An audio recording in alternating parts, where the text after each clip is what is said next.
2009 সালের 25 ও 26 ফেব্রুয়ারি তৎকালীন বাংলাদেশ রাইফেলসের সদর দপ্তর রাজধানীর পিলখানায় বিদ্রোহের সময় সেনা অফিসারদের হত্যার ঘটনা তদন্তে স্বাধীন তদন্ত কমিশন গঠন করেছে সরকার।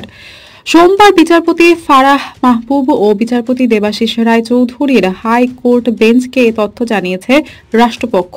আদালতে রাষ্ট্রপক্ষ ছিলেন ডেপুটি অ্যাটর্নি জেনারেল তানিম খান ও সহকারী অ্যাটর্নি জেনারেল মুজাহিদুল ইসলাম শাহীন। জাতীয় স্বাধীন কমিশন গঠনে সংশ্লিষ্ট ব্যক্তিদের আইনি নোটিশ পাঠিয়ে সাড়া না পাওয়ায় গত মাসে হাইকোর্টে জনস্বার্থে রিট করেন সুপ্রিম কোর্টের আইনজীবী মোহাম্মদ তানভীর আহমেদ ও বিপ্লব কুমার পোদ্দার।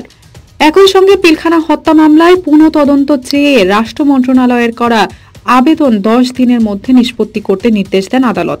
একই সঙ্গে এ বিষয়ে স্বরাষ্ট্র মন্ত্রণালয়ে দেওয়া রিটকারীর আবেদন 10 দিনের মধ্যে নিষ্পত্তি করতে স্বরাষ্ট্র সচিবকে নির্দেশ দেন হাইকোর্ট।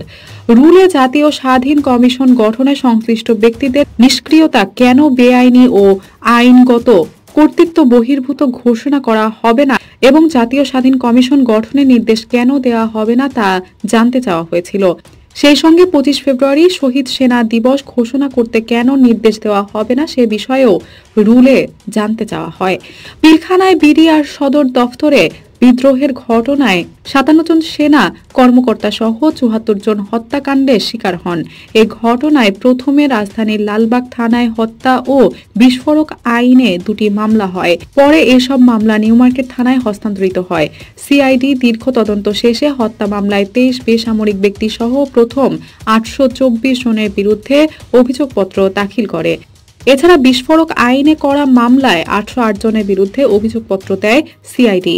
পরে আরও 26 জনকে অভিযুক্ত করে মোট 834 জনের বিরুদ্ধে সম্পূরক অভিযোগপত্র দেওয়া হয়।